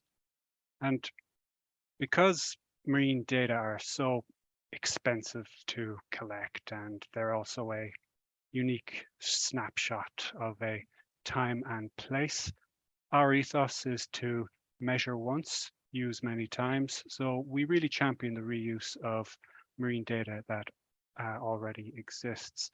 So MEDIN is open to everyone, anyone who has an interest in marine data, and we've been promoting good data management practices since 2008. So we're actually celebrating our 15th birthday this year, and what we provide is a Marine Discovery Metadata Standard, marine data guidelines, discovery metadata editing and validation tools, and also an online data portal. And we also deliver free online workshops on data management practices, standards and guidelines using the Ocean Teacher Global Academy platform. So yeah, essentially we're a hub for UK marine data and work with UK organizations to promote good data management practices and marine data sharing. And the data that we have are managed and delivered by a network of specialist data archive centers who provide expertise and work closely with MEDIN to deliver data to the marine community. These data sets are fed directly into the MEDIN portal, which you can see here. And this provides access to over 17,500 marine data set discovery metadata records, which are all available to download for free. And these come from over 600 different organizations that collect or manage marine data. We have 50 partners as well who conform to good data management and the MEDIN Discovery Metadata Standard. So the MEDIN Discovery Metadata Standard itself, it underpins all of the metadata records that we hold in the MEDIN portal. It is made up of 33 metadata elements for describing marine geospatial data resources, and it essentially allows people to find out what a data set contains, where it was collected, how they can access it, just to name a few. And so yeah, the MEDIN standard is a marine profile of the UK Gemini standard, which itself is a UK specific profile of the EU Inspire directive, which is derived from the international standard ISO 19115, which is ISO's geographic information standard, and also ISO 19139, which is the XML schema implementation standard for metadata. So how do we make the MEDIN standard marine specific? It's essentially the controlled vocabularies that we use in the standard. So we use vocabularies like P02 from the NERC vocabulary server, which is parameter vocabulary from CDataNet to describe observable properties. We have keywords for depths, so where your samples are located, were located vertically. We have our coordinate reference systems, keywords for file types like netcdf, for example. And we also have our European Directory of Marine Organizations, EDMO, and many other vocabularies from the NERC vocabulary server, ICs, and CDataNet. So not only does the use of these control vocabularies make the MEDIN standard marine specific, but it also makes it more interoperable. So this brings us on to Ocean InfoHub. So the Ocean InfoHub project is funded by the Government of Flanders, Kingdom of Belgium, and is implemented by ODE, and it supports a global network of distributed information and data resources related to the ocean, and uses the existing ODIS architecture to achieve this. ODIS is an acronym for Ocean Data and Information System. So Ocean InfoHub's ultimate goal is to improve access to global information, marine data, knowledge, products for management, and sustainable development. And what you're looking at here in the slide is the Ocean InfoHub data portal landing page, where these can all be searched and accessed. And like MEDIN, it facilitates the discovery and interoperability of existing information systems across sectors, such as the private sector and the public sector. And this vision is directly relevant to Challenge 8 of the UN Ocean Decade, which is, as you're all aware, to create a digital representation of the ocean. And it also aligns perfectly with MEDIN's own vision. So because of this shared vision, and because MEDIN already facilitates the discovery and interoperability of existing marine data, MEDIN sought to partner with Ocean InfoHub and integrate its catalog of approximately 17,500 dataset discovery metadata records with the ODIS catalog. And the benefit of doing this, essentially it makes MEDIN metadata easily searchable within the Ocean InfoHub portal and reach a broader and more international audience. So Ocean InfoHub and the ODIS catalog use the schema.org vocabulary and JSON-LD markup language to publish metadata resources. So JSON-LD is an acronym for JavaScript object notation for linked data. And this here is just a quick snippet of some schema.org JSON-LD markup, just to give you an example.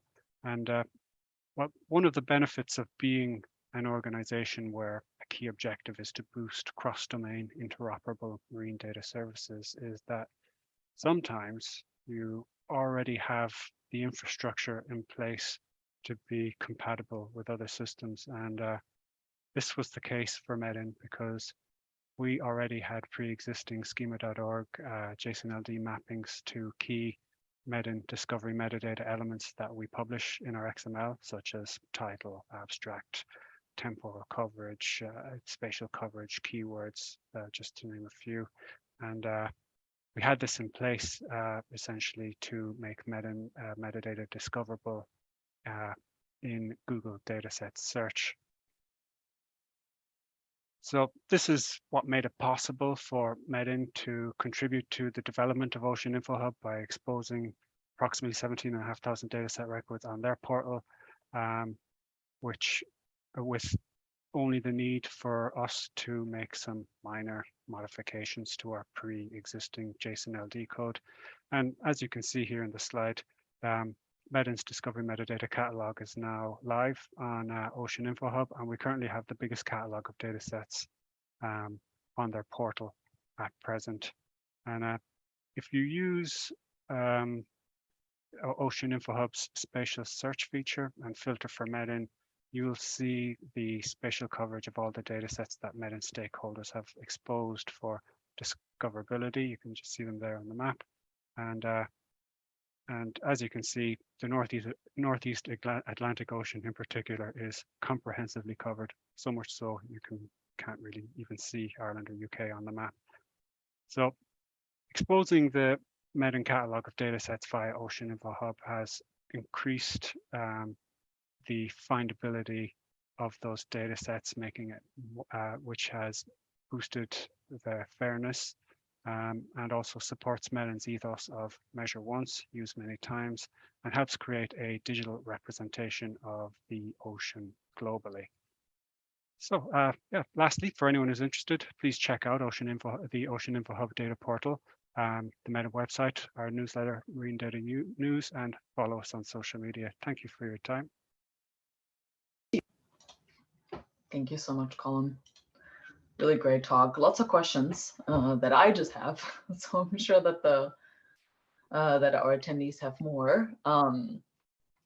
Quick reminder for the presenters: if you have any links to, for example, MEDIN Ocean, please put them in the chat so they can be shared with the participants. Next and last presentation, thanks for being patient, is Megan French. She's from the National Institute of Oceanography and Applied Geophysics, and she'll be talking about EMODnet Chemistry. So I'm handing it over to you. Okay, thank you. You see my screen fine there? Yes. Okay. All right, good afternoon. This kind of follows on from Conor's presentation. I'm going to speak a little bit more in depth, specifically about the data flow involved in managing contaminant data, so for EMODnet Chemistry. Sorry. You can't get my... Okay. So, as one of these themes, one of the 7 themes, EMODnet Chemistry has the overarching goal of facilitating the discoverability, accessibility, and usability of marine chemical datasets and derived data products on eutrophication, acidification, contaminants, and marine litter. Importantly, these marine data contribute to descriptors 5, 8, 9, and 10 of the Marine Strategy Framework Directive. To this end, a huge amount of complex and heterogeneous data corresponding to seawater, biota, and sediment are managed to prepare standardized, harmonized, and quality-controlled spatio-temporal data collections and derived data products that are available online. Data products include maps of the distribution and density of sampling stations for a given chemical in a given matrix, while data collections can be searched by region, time, and parameter information. As a step of data preparation, the data quality control procedures used for data submitted to EMODnet Chemistry are detailed in guideline documents that are included in OBP's repository. Briefly, the CDataNet infrastructure is used for the technical setup, including metadata standards and formats, and the common data index mechanism to access data with a data policy. In addition, software tools are used for metadata and data formatting, data exchange, and visualization. Common vocabularies, which have already been mentioned, of NERC's vocabulary server are used to code data for interoperability. Common vocabularies include codes used for the metadata fields, such as the L05 code for device categories, L06 for platform categories, and P02 for parameter discovery. Then P01 codes describe information associated with a sample and are comprised of other vocabularies, such as the S06 code to describe the property, for example, the concentration, and the S27 code to describe the chemical entity, for example, benzene. The final P01 codes are associated with full descriptions which highlight where problems arise due to different levels of information provided. For example, in some cases, the P01 provides information on the analytical instrument used, while in other cases it does not. Focusing on this vocabulary issue and taking a step back from the data preparation stage, there's a considerable data flow that has implications for harmonization and quality control procedures, owing to the differences in methods and discrepancies between the supporting information that is collected or lost. This data flow starts with the collection of samples in the field to which relevant vocabulary can be assigned. The first of these is the L06 vocabulary as a metadata field to describe the monitoring platform, for example, a research vessel. This is followed by the L05 code for the sampling instrument used, for example, CDD. And at this point in the data flow for EMODnet Chemistry, we encounter some gaps in information that is not collected, including any citation for the field method, which can relate to specific sample treatment other than filtration, as well as sample storage and duration. This information gap continues to the laboratory analysis stage, including details on any pre-treatment methods, as well as non-sample specific information such as laboratory proficiency. As mentioned previously, although many P01 codes include details of the analytical instrument, many do not. And furthermore, no information is collected on the analytical method citation within the vocabulary. To address these gaps and improve transparency in data quality, reliability, and comparability, this year a new element was incorporated into the data flow process for EMODnet Chemistry. A questionnaire was completed by each data originator to provide a record of field and laboratory information for the chemical parameters they submit to EMODnet. The questionnaire was developed based on a comparison of non-sample specific terms related to contaminants in water, sediment, and biota in the data collection templates of UNEP, ISIS, WISE, and the Norman network for emerging contaminants. Fields that had, for example, different wording or were identified and rephrased for consistency. The metadata terms were then ranked by the number of organizations requiring that information and by whether the field was mandatory. The final questionnaire included 65 non-sample specific metadata fields. The document was in Excel format and included a cover sheet with the general questions on laboratory proficiency, along with separate worksheets for biota, sediment, and seawater. On each worksheet, field and laboratory information was inserted for each chemical parameter using drop-down lists, and any associated vocabulary is then filled automatically using lookup tables. Questionnaires were collected from 63 laboratories in total, associated with 21 institutes, and each questionnaire was assigned a DOI that is now included in the CDI record for data submissions. So returning to the previous slide, after the data are sent to the originator from the laboratory, the data originator prepares the metadata based on CDataNet standards and the dataset in ODV format. They also perform quality checks following EMODnet guidelines. As mentioned, data originators recently completed the questionnaire, which was then issued a DOI to be included in the CDI record.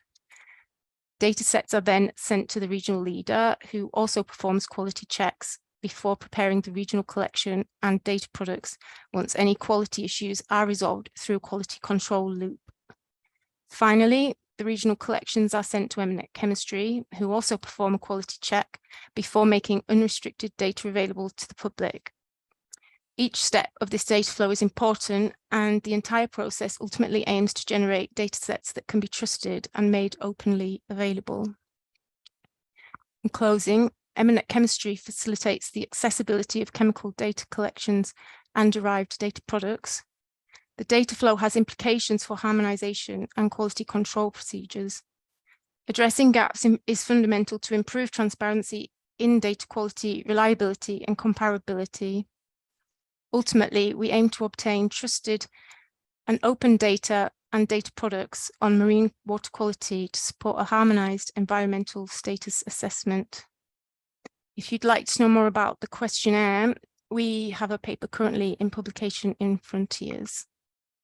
Thank you.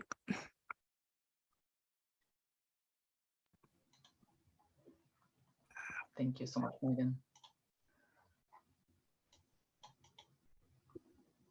Okay, well, if everyone could put their cameras on so we can see all the speakers.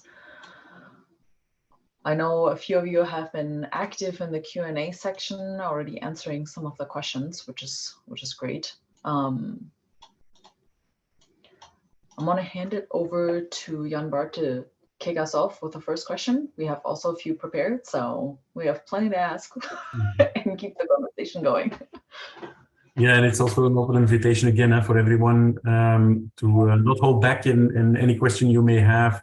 Please drop it in the Q&A, and we'll ask all the speakers to answer, or anybody else can come in. So a more general question, and I think to start things off, some of you, many of you have already mentioned how you are describing and or documenting your methods, approaches, practices. And the evidence that, I mean, to what extent, and it's maybe something for everyone to reflect on, to what extent you are tracking or have evidence that it has been taken up or implemented by others. And maybe more specifically, I was very happy to see two presentations give a reference to the Ocean InfoHub and the Ocean Data and Information Service of IODE, because that's, of course, these are developments that are very important in underpinning the realization of Challenge 8. So I think EMODnet mentioned that they have recently connected their resources to Ocean InfoHub, to ODIS in that matter. And MEDIN in particularly. It would be interesting to know from you, Colm, and Conor as well, how do your experiences in connecting to Ocean InfoHub, have they been documented and will they be shared, or is that something that you see as part of the Ocean InfoHub team? And also for you, Colm and Conor, how much do your approach differ perhaps from other major distributed data services? And then specifically for you, Conor, on ERDDAP, this is a typical example of a tool that's been developed by someone, by an organization, and somehow has made it and has been taken up by many organizations now. What were the factors of success? What did the community do, or what helped to have this propagation and uptake and widely spread across the globe? So a couple of questions there. With regards to your question on Ocean InfoHub and I suppose sharing of best practices moving forward, it's still, I suppose, somewhat early days with Ocean InfoHub, and but despite that, there are still quite a few partners, and we all have our own different systems and our different methodologies, and I believe it's kind of more of a concerted effort in finding out what is the best way for, say, to do things like encoding, the best ways to encode the JSON LD, which feeds the portal. Also, at the moment, the level of schema.org properties, so the metadata elements themselves, it mainly focuses on the key elements, as I mentioned earlier, like your title, your abstract descriptions, licensing information, temporal and spatial coverage.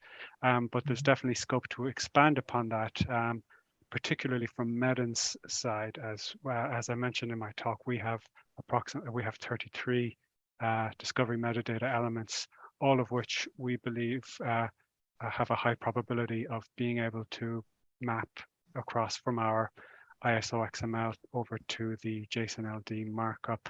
And this can be, this of course will be documented because the Ocean InfoHub team, they have what they call the book, which is it's essentially an instructions manual that lets all partners know what are the best what's best practices in terms of JSON LD encoding for those who are mapping their metadata elements moving forward, so that they can refer to it. And it's being constantly updated as each partner proposes something new that the team believes is the best way forward. Okay, that's very useful. Maybe just to mention as well, for those who are listening from different regions, Ocean InfoHub has 3 pilot areas: Africa, Latin America and the Caribbean, and Pacific small islands. So if any is interested in connecting to those regional pilot studies, to connect to Ocean InfoHub to make their resources visible and available, please reach out to the Ocean InfoHub team, and the link is in the chat. Thank you, Colm. Maybe Conor, to you. Yeah, I'm going to be a bit practical here. So from our perspective in EMODnet, as part of the centralization, we were updating our catalog services. And when we started working with Ocean InfoHub, the requirements from Ocean InfoHub were not available through our geo network, through our catalog services. So by the time we got around to, as part of our centralization process, to updating our geo network, we were then in a situation where our geo network contained, GeoNetwork, those who don't know, is a piece of software for catalogs. It's open source software for building geospatial catalogs. The GeoNetwork had the tools in it that we needed to connect with Ocean InfoHub. And I think it's important, as part of Ocean best practice, that these type of snags get listed. So people may think that they're going to be able to connect to Ocean InfoHub and then find that their version of GeoNetwork is too old. You need to update to another version. And we have all this recorded with our Ocean InfoHub colleagues on GitHub, I think on Slack. So if they could grab that and turn that into something that can put into a document, would be great.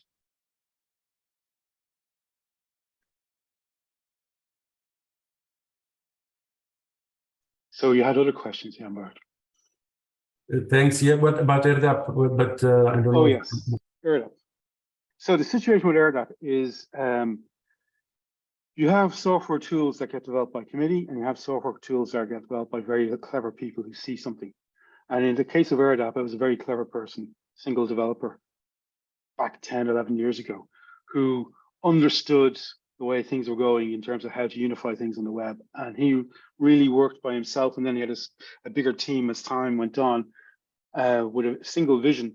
And if you look at a lot of the major software tools out there, like Twitter or Skype or whatever, they all had small teams that started off, or people had an individual idea and pushed with it. And that was the case with ERDDAP. It was the idea of providing some sort of service that can unify all these NOAA data silos, not worldwide data silos, just NOAA data silos. And my encounter with ERDDAP was 10 years ago on another European web services research project, where I realized the ERDDAP technology would fit nicely into that web services project and do what we needed it to do for marine data. And it was a case where you were trying to say, how can I deliver to the project when I didn't really have the resources within the project to do that. And this technology was available. And I discovered over the years that many other data managers who use ERDDAP were in the same scenario. They had to deliver to some project, and suddenly ERDDAP fitted in. So it was the vision of that original developer that created a tool that got picked up by many other developers. Now we're in a situation where with ERDDAP, whereas that developer is retired, we have a new developer in there, a number of developers, but we're trying to break open the whole ERDDAP technology to the greater online open source developer community, to make it easier for people to contribute to it, and expand it and make a tool that can be owned by all the ocean data community. And it wasn't actually developed for ocean data in the first place. It was developed for fisheries. Fisheries never really used it. It's just an open data community. Ocean data community saw it and latched onto it. Okay, thank you. Back to you. I have a quick follow-up question for Conor, just because we were made aware that a lot of our attendees often ask how they can get engaged. What is the best way to get engaged in those efforts? For example, ERDDAP. Is there a single entry point to reach out to, or? Yeah, we have a GitHub page. You can go to that, and from there you will find. And it's also, if you go to the ERDDAP, any ERDDAP server, there's a documentation on it, which is a bit idiosyncratic in that you use Control F to find everything you want in the documentation. We're going to move that to a more formal documentation. We also have a Google Groups that you'll find on the GitHub page, how to join the Google Groups. And we also have a discussion within GitHub for developers. And we're creating this new strategic group where people can contribute to that too. I think the best place to start is with the Google Groups. Okay. I have another question maybe for Piotr, if I can. If I can bring it back to the first presentation. I was interested because you mentioned, you talked about many things, and I have to admit some of it was above my head and my technical understanding, but I was particularly interesting when you were talking about some of the examples of, I think the storm surge or flood modeling, where there's an acute problem of data to fuel the models and the systems. So what do you do with that information and knowledge where for practical applications and useful outputs, you are missing data? Does that information flow to the observing community? Is that well documented? Because that's also an important connection that we need to make across the value chain back to those who collect data to fuel it. And then you were talking about ILIAD approach, and I was interested to understand whether in the DITO context or in other contexts, you have a good view of how your ILIAD approach is similar or unique vis-a-vis compared with other digital twin developments across the globe. Okay. Yeah, so for the first one, if we're missing the data, that's something that we can can have on multiple levels. So for this particular pilot for the Singapore region, that was partly the regional policy problem. And naturally, this FMSDI is actually the team that's managing the FMSDI is working also closely with this UNGM community. And I just wondered if that's the right connection actually to your initiatives. Or maybe that should be the other one, because the GGM is also the UN entity, and maybe that's a good one, maybe not. Well, what we can do is naturally that we are asking to open up the data. That's not always easy because that's the regulation, the authorities that are managing that, and we can ask for some more detailed data, but that's not something that can be handled easily. So that needs to go into the framework. And the current idea is that the maturity roadmap that's defined in the UNGM is could be transformed to some kind of general policies and a framework that could be implemented by these countries. Intermediary, naturally, we have some solutions, like we can some of these pilots are not fully open, so naturally you have the technical details, but for example demonstrators are not open, so the data is still closed in a sense, and in the initial phases that's a lot of modeling, so there is a lot of synthetic data also used to fill the gaps when it's not available physically. For the second question, how is it unique? Well, that's unique comparing to the other. Maybe here that the ILIAD project is made up of multiple smaller partners than the others here in the panel. So here the challenge is on the multiple phases, and we have also some technical solution providers, some platforms that are offering the infrastructure and some cataloging some kind of execution model environments. So here the whole application package idea is, for example, here explicitly for this hosting of models. That's not unique in the Earth observation community, because application package is actually coming from this Earth observation. That's also not the only solution. That we have also in the Earth observation, the OpenEO stack that's providing similar capability. Both are implemented in some of the hubs like Wiki or DLR, and ECMWF is also working on the application packages support to actually implement these third-party models and be able to run it on their infrastructure. And having those many pilots, that's always a question: what kind of solution can they support internally? Like, should they set up the ERDDAP for their small project and share it through that environment, or maybe should they put it on the EMODnet infrastructure? That's partly ownership question, and partly the technical one because of the internal capabilities. So that's why we face all of that problems, and that's why we also try to fall back to this concept like linked data, because that's what could be a promise for these solutions.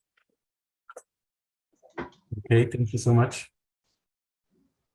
Yeah, I have a few follow-up questions, also kind of building on the ones that are coming into the Q&A section. So specific to storm search as an example, we have another UN Decade program that's called Ocean Observing Co-Design, where I'm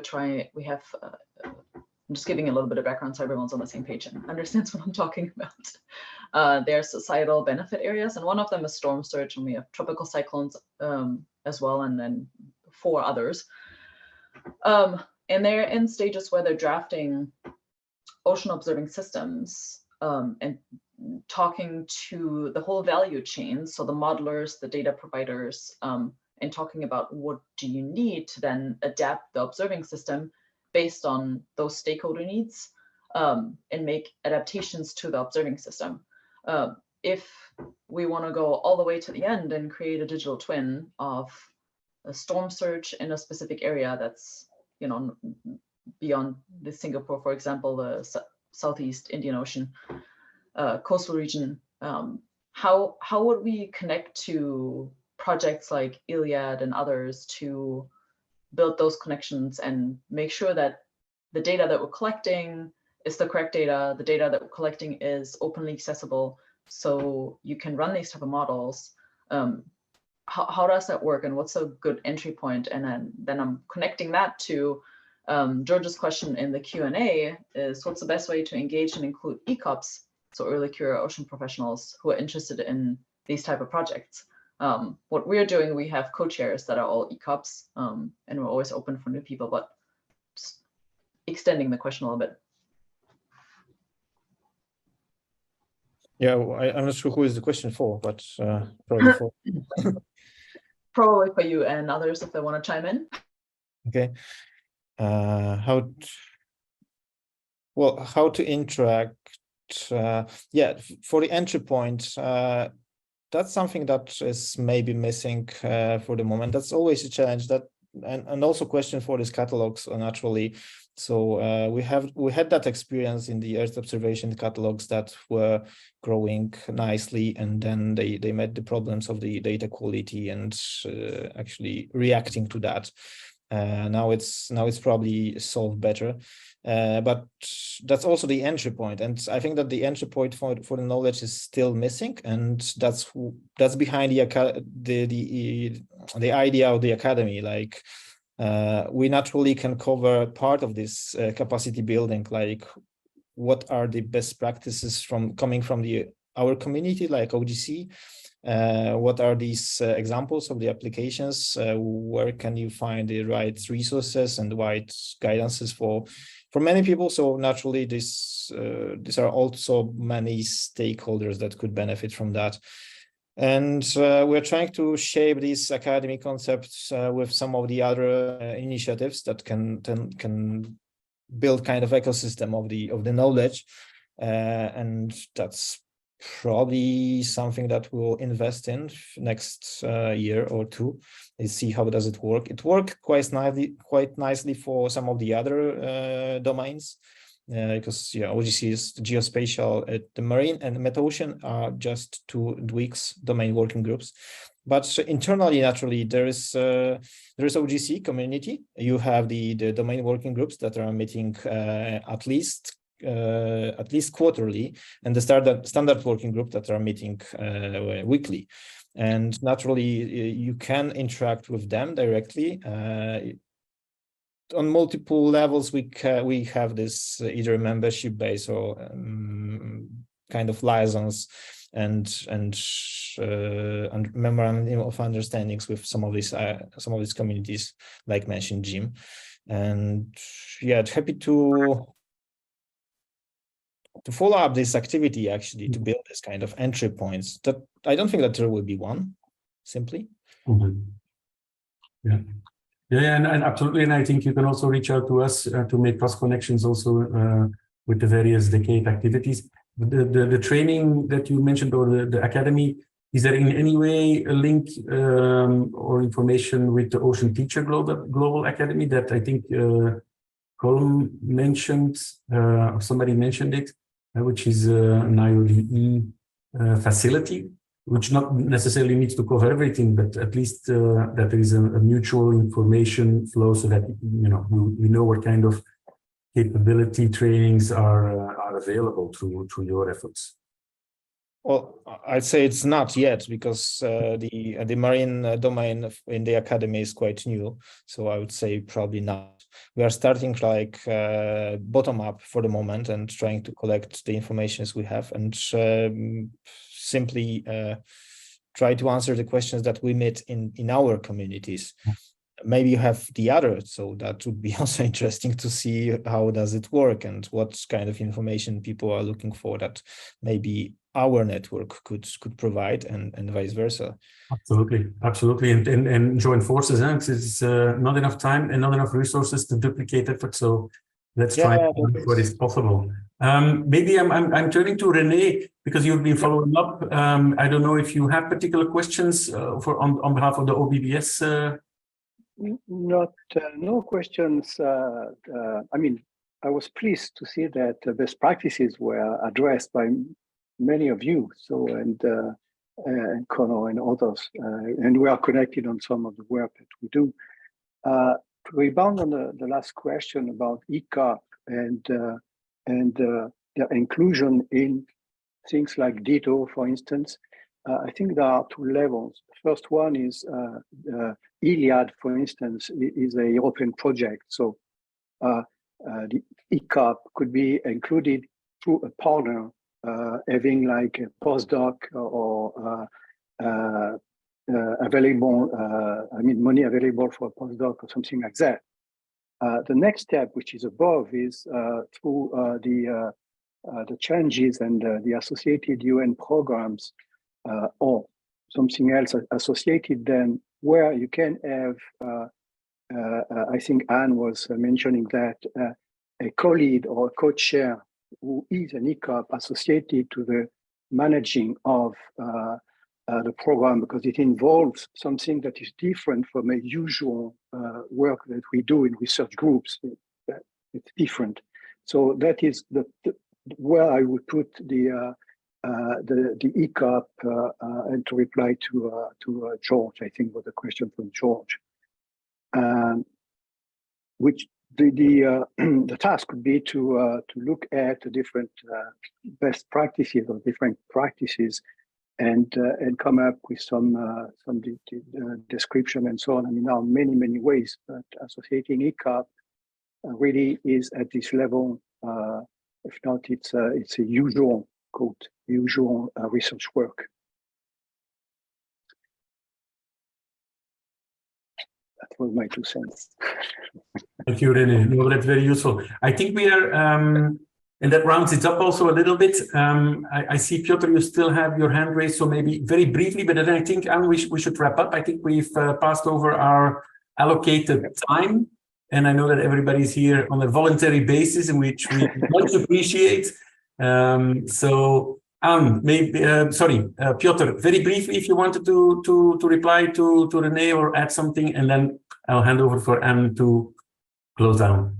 No, just a thought that our experience also is that we have already exposed all or most of our official paper, like we have on the website, also in the oceanbestpractices.org website. They are available. Just sometimes that the challenge is to find the right one, and really the building this perspective could be kind of beneficial for the users. Absolutely. Yeah. Is that a goodbye, Conor? Get my last word in. Last word in. Okay. Okay. Because you know I have quite radical views in this area. And I'm just looking at now at all the wonderful NOAA data up on Amazon, which has all been dumped up there. Amazon's paying for the storage of most of it. And it's a very easy way for people to get access to the data and have resources available to them. So I think we need to be wary and careful and realize that technology landscape is changing, and we have to change with us. Otherwise, we just get left behind. Very nice last words, I would say. Let's adapt and change with it. Anne, for you to close down, it was very interesting. Thanks everybody from my side. Thank you. Yeah, thank you everyone for your great presentations. I definitely learned a lot, and I have many more questions. I thought our 2 pages of questions were already over the top. Now they're 4 pages long. So, yeah, I encourage everyone to look at the links that were shared in the chat. There were a lot of really great resources that are continuing being shared. We can probably also ask the organizers to send the links out via email in case anyone didn't catch them. The session is also recorded online. We supplied all the links that we had. These conversations are definitely ongoing and continuing. So especially for the early careers, I encourage you to reach out to peers and ask how you can get engaged. This is how you get on panels and get this experience and get exposed. I am definitely not an expert, but I'm learning and I'm exposing myself, and I'm very lucky that I have people like Jan-Bart around me who invite me to these type of experiences. So please reach out and be vocal. And yeah, I think thanks to everyone, and thanks for everyone for sticking around over the time and listening. And let us know if you have any feedback, any questions, any things that you were looking for, anything that you could use help on, especially with the ocean best practices, how it can be better communicated, better linked, and if there's anything that this group or beyond can do to get you the information that's critical for you to do your work or advance your work. Thanks, everyone. Thank you. Thanks, everyone. Thank you all. Yeah. Bye-bye. Bye-bye.